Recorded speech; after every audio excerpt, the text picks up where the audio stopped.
My name is Steve Eimers. This is a critique of X-Lite Test 9. We're going to examine NCHRP 330 on the flared X-Lite. So for background, an X-Lite Guardrail End Terminal is installed at the beginning of a run of guardrail to provide positive safety protection for motorists in the event of an impact. So the first concern with Test 9 is that the X-Lite repeatedly failed this test. So Lindsay Corporation and the X-Lite entities just kept running it over and over and over and over and over until they finally decided they passed. The failed test, those were hidden from the government of the United States and the state DOTs around our nation.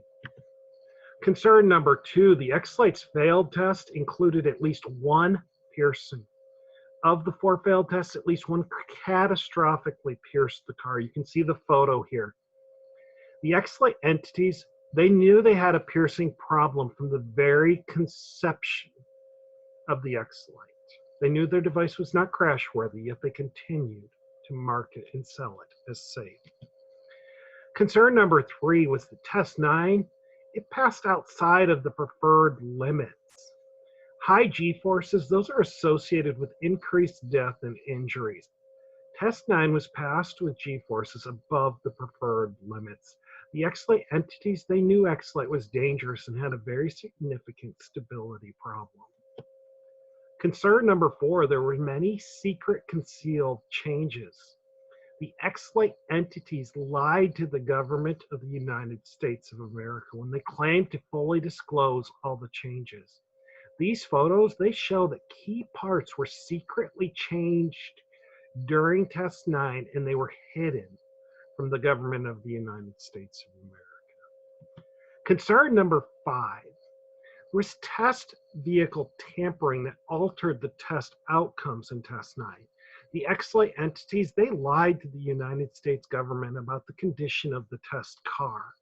The hood was altered before the test, and it popped open during the test and prevented impalement of the car. Pre-existing damage influenced the test outcomes.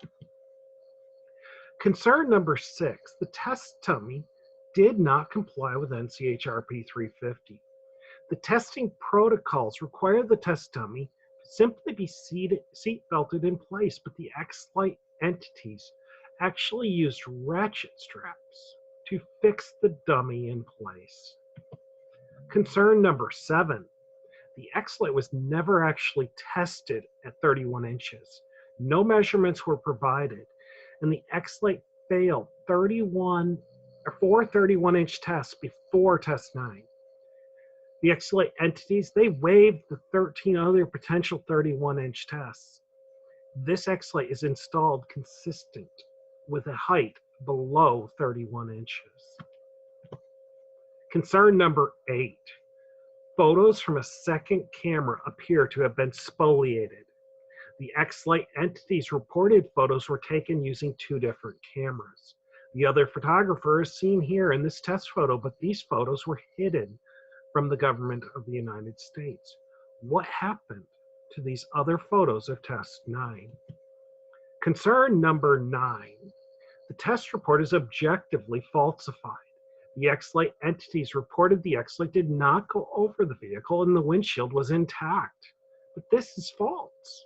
The test vehicle windshield here, you can see it has a very large hole in it.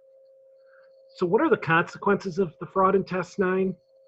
The X-Lite was never properly tested at 31 inches. X-Lite has pierced in testing and in the field exactly like it did in testing. And because of this, people have died.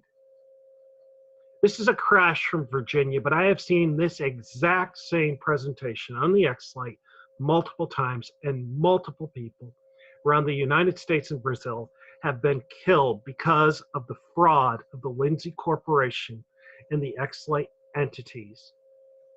They had prior knowledge that the X-Lite was not crash-worthy, yet they continued to market and sell it as safe, causing brutal, painful injuries, including decapitations, disembowelments, and complete obliterations.